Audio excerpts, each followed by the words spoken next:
Okay, so let's recap where we are at this point. So we've got this linear model, y equals x beta plus epsilon, and we've added some extra constraints. All the columns of x, which is our design matrix, are linearly independent. And if you think about the model, we have a variety of parameters in that model. We've got our betas, beta 0, beta 1, all the way up to beta r, and we also have a sigma squared, and we want to estimate them. So how do we estimate them? First of all, we use our least squares estimates. We call the estimates of our betas beta hat, and we do that by basically choosing the ones that has the smallest distance between our straight line equivalent and our observations. Then we use that to estimate our sigma. So we discovered that, beta hat equals x transpose x to the minus 1 x transpose y. And whenever you have an estimate, you want to ask the questions, what's its expected value? What's its variance? Because that's an important thing with any estimator is it biased or unbiased? So if its expected value is the value you want, it's unbiased. So in this case, if the expected value of beta hat equals beta, it's unbiased. And how much does it vary? Because then you can do hypothesis testing, you can do confidence intervals, you can get p-values. This is all important. So we'll flick through this now. We've done this. And we've got this nice theorem that says, let's set up. So we've got a y equals x beta plus epsilon. We know we're going to assume the expected value of epsilon equals 0. The variance of epsilon is this n by n matrix of, on the diagonals, sigma squared, everywhere else 0. And we're going to show now that the expected value of beta hat is beta, so it's unbiased. We're going to show the variance of beta hat equals sigma squared x transpose x to the minus 1. And finally, we're going to show the expected value of our estimate of the residual standard error, standard variance, I can't get the right word. Sigma e squared, should always stick to maths, is sigma squared. So we're going to go over to the iPad and we're going to do these bit by bit. Now, as always, I've spoke to you a lot before, but just remind you, you should write this down yourself. You should get a piece of paper, as I did earlier this morning, and you write it down yourself and you think about all the steps you make. Because it helps consolidate the ideas in your mind. There's something about the kinesthetic of writing that helps. But I understand that everyone has their own different style. So if you go and look, not in the slides as we've got here, but in the handout, you'll find I've also typed this up for you. Couple of reasons. One, we know my handwriting is really bad. I don't want you disadvantaged by that, so you've got a nice clean version. But also, it's there. If you don't want to rush, you want to sort of listen and then go back. But I highly recommend at some point you write it. So let's start with the expected value. So what have we got? We've got the expected value of beta hat.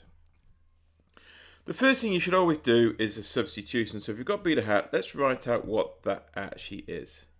That's x transpose x to the minus 1 x transpose y. Now the nice thing is, this looks complicated, but all of this is just a constant. It's a complicated constant, it's a matrix of constants, but it's a constant so it can come out the front.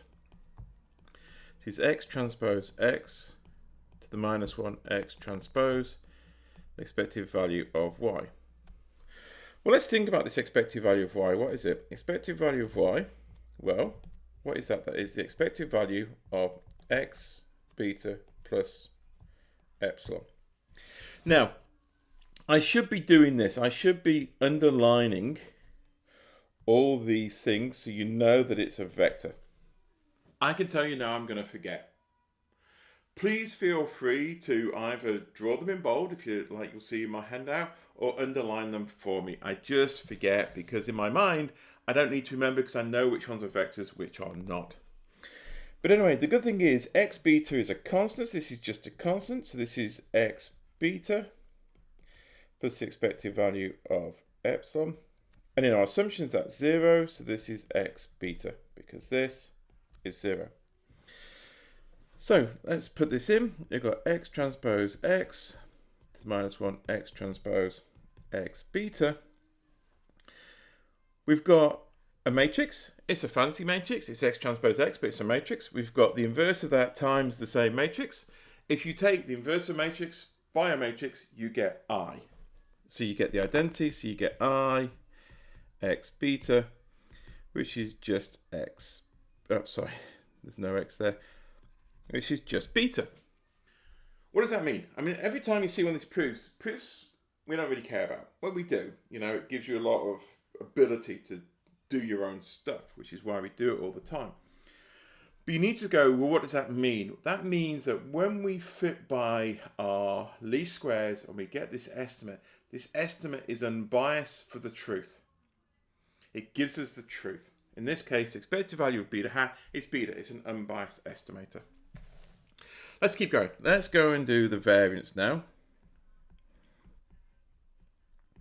So this time we're going to substitute in again. So we've got the variance, and it's going to be x transpose x to the minus 1 x transpose y.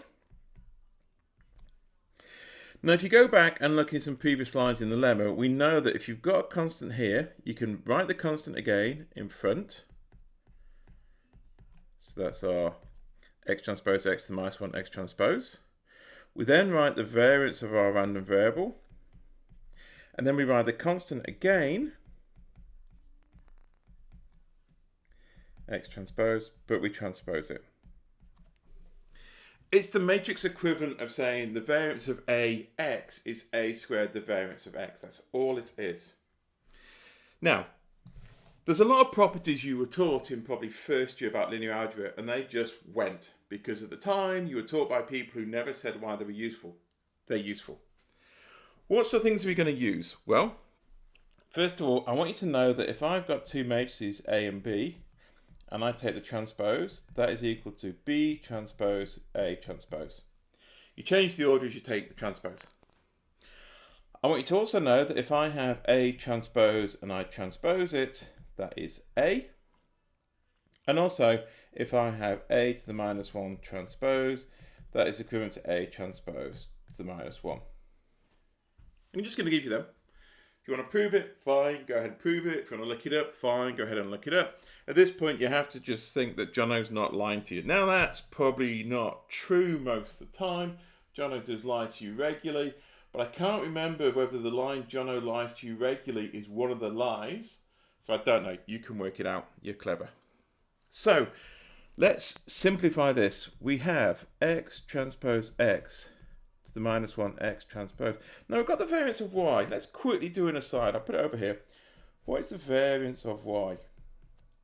Well, we substitute in again. It's the variance of x beta plus epsilon. Well, this is a constant. The variance of a constant plus a random variable is just equal to the variance of the random variable. And we know that this is sigma squared I. So we'll put that in, sigma squared I. This is going to become x transpose x to the minus 1. That's really cool. This x transpose x to the minus 1 is sort of, it's got these great properties. We keep sort of knocking it over and it keeps coming back. We take a transpose, it comes back. We'll see this again and again. It's an amazing little thing. So the i's in there, we've got that. You can check how I did that calculation if you're not sure. I did jump, but that sigma squared is a scalar, so it can come to the front. So I've got sigma squared x transpose x to the minus 1, x transpose x times by x transpose x to the minus 1. I've got matrix times its inverse, so that's I, so I get sigma squared x transpose x to the minus 1. Cool. All nice so far. It's been just the complicated matrix version of the linear transformations of expected values and variances that you saw in first year and then second year. Now let's go a little bit more hardcore. What we're going to do is we want to show that the expected value of SE squared is sigma squared. So I'm going to cheat and I'm going to start by considering, to make itself a bit easier for myself, the thing which is n minus p, which is the degrees of freedom, times by SE squared. Well, that is basically y minus x beta hat. And remember those two lines, which we call the norm squared. If you want to do it in LaTeX, it's \vert. Those two lines is basically saying I take this vector I get, I square every element and I add it all up. That's all it is. It's a short-term notation for that.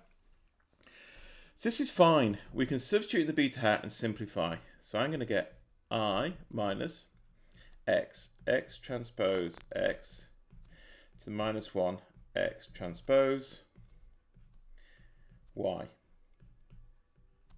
So what I did is I substituted in for beta hat, and I've just basically simplified it because I had a y in both of them and I took it out. To save me having to write this all the time, this x transpose x to the minus 1 x transpose y, I'm going to call that p. So this is I minus p y. Now, I'm going to do Gary-Glonick trick number 1. What's Gary-Glonick trick number 1? I'm going to add 0. Actually, I'm going to take away 0. It doesn't really matter. But it's going to be the most complicated 0 you've ever seen.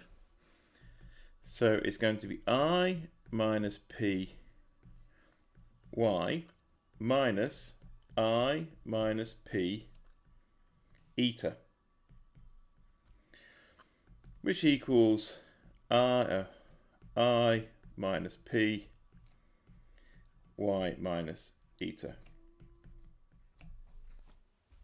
So I minus p eta is 0. Well, let's check it. You shouldn't believe me. Well, you should. I mean, as I said, we've already had a discussion about whether Jono would lie to you, and we decided that maybe was the answer. But let's follow this through. So that's I minus, let's go back. We said that's x transpose x to the minus 1 x transpose. What's eta? It's x beta. We define eta to be the expected value. We know the expected value is x beta. So now let's simplify this. This is going to be x beta minus x transpose x to the minus 1 x transpose x beta. That becomes I, so I've got x beta minus x beta, which equals 0. In fact, I'm going to put a line of this. I know I said I always forget, but this is a column of zeros. It's a 0 vector. Anyway, so we're getting there. We've got this nice stuff here. But how would we calculate this squared? Well, I said you take every element, you square it, you add it all up. But actually, if we had a vector, and we're doing the norm squared, the way we'd actually calculate it is to take v transpose v. Well, this is just a complicated vector, so let's write it. We've got I minus p, y minus eta, transpose, I minus p, y minus eta. Yep. So we've got the transpose. We can use the rule we did before. So we've got y minus eta transpose, I minus p transpose, I minus p, y minus eta.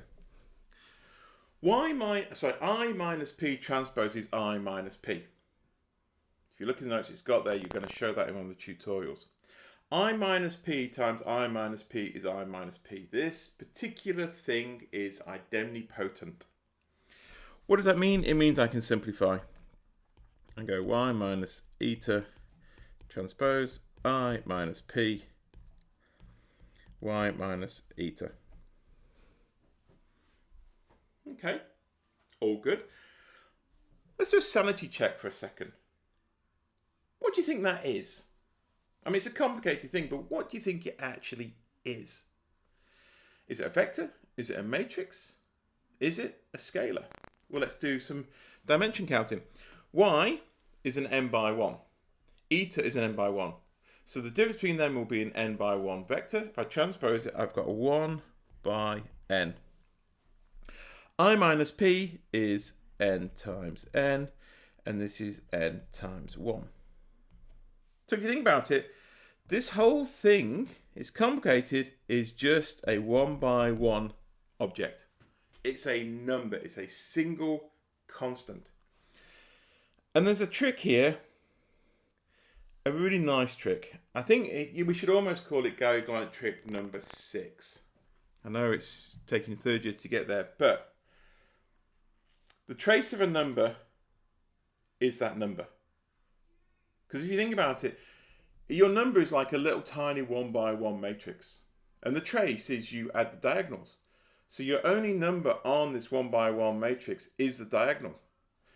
So basically, if A is a scalar, i.e. a number, then the trace of A equals A. What does that mean for us? I can write this as the trace of y minus eta transpose I minus p y minus eta. Okay. And you go, well, what have you done that? You've made it more complicated, Jono. Congratulations. You must be ever so proud. Well, we're going to use that trick of the trace. We know, actually, have I told you this trick? Oh, I haven't told you yet. Trace has an amazing property. If I've got the trace of A, B, C, that is equal to the trace. I can take the A and put it at the back. B, C, A. And I can repeat that again. I can take the B now and put it at the back. C, A, B. So you can rearrange the order as long as you're always taking something from the front and putting it to the back. That's the rule. You can take something from the front and put it to the back and the trace stays the same. What does that mean up here? I can write this as the trace of I minus P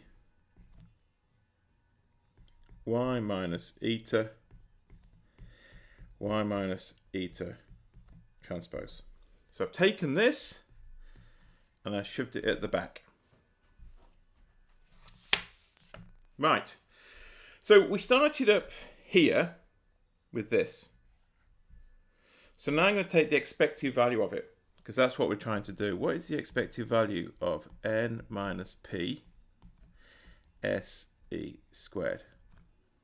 Well, this is the same as the expected value of what we just calculated, the trace of I minus p y minus eta y minus eta transpose. Well, nice thing is, trace and expected values we can interchange, because really the trace is just a scalar, so that's nice.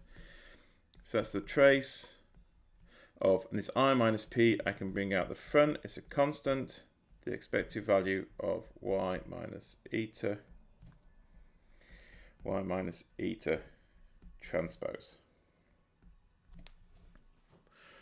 What's this thing here?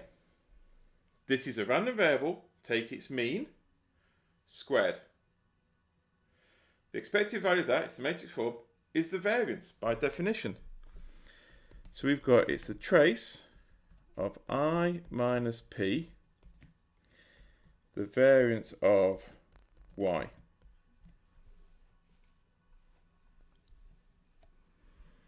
we made any mistakes? Not so far. And we know what that is. We've already shown that is I minus P sigma squared I. The I is just, the identity. The sigma squared comes out the front. Constants come out the front of traces. So this is sigma squared, the trace of I minus P, which is sigma squared, the trace of I minus the trace of P. Starting to look good. Just remember you're doing that whole thing. This I is an n by n matrix where it's zeros everywhere and ones along the diagonal. The trace, I just add the diagonal, so I've got 1 plus 1 plus 1 plus 1 n times. So the trace of I is n. What about the trace of P? Well, the trace of P equals the trace of, let me make sure I get this right, x transpose x to the minus 1 x transpose. We can shove this at the back, so this is going to be the trace of x transpose x to the minus 1 x transpose x. This is a p by 1 matrix times by a p by 1 matrix, sorry, p by p matrix. This times this is I. So this is going to be equal to the trace of I, which is a p by p matrix, which is again, it's a p by p matrix, zeros everywhere, ones along the diagonal. you're adding up a load of ones. In fact, you're adding up p of them, so you get p. So what have we got? We've got the expected value of n minus p se squared equals sigma squared n minus p. The n now minus p can come out the front, so n minus p, the expected value of se squared equals sigma squared. It's so fast, Jono's writing has gone to rubbish, but he doesn't care because this is the exciting bit. The expected value of se squared equals sigma squared. And that is cool. That is fantastic. You won't get it now, but every so often when you get a proof coming together like that and all the ducks are lined up and it falls apart and it works, there's a sense of ownership. There's a sense of going, that is brilliant. And I'm happy with that. So, I'm not going to do the other one. Basically, all we're doing in Theorem 1.3 is we're adding in normality. When we add in normality, we now get our beta hat is normally distributed, and our se squared, if we times by n minus p and divide by sigma squared, has a chi-squared. You saw that in second year in stats, modeling, and inference. I've pointed out in the handout, where you should find it. But that is week one. That is the start of week one. We've looked at some notation. We've introduced the multiple linear regression. We've had a bit of a play with some nice little cracking proofs to get you sorted. So that's the end of week one. Next week we'll keep going. We're going to look at the Gauss-Markov theorem, which is very, very useful because at the moment I've given you an estimator. I said, here's an estimator, the least squares estimator. The question you should be asking is that the best we can do? Is there something better? And we'll look at that next week. See you all next time.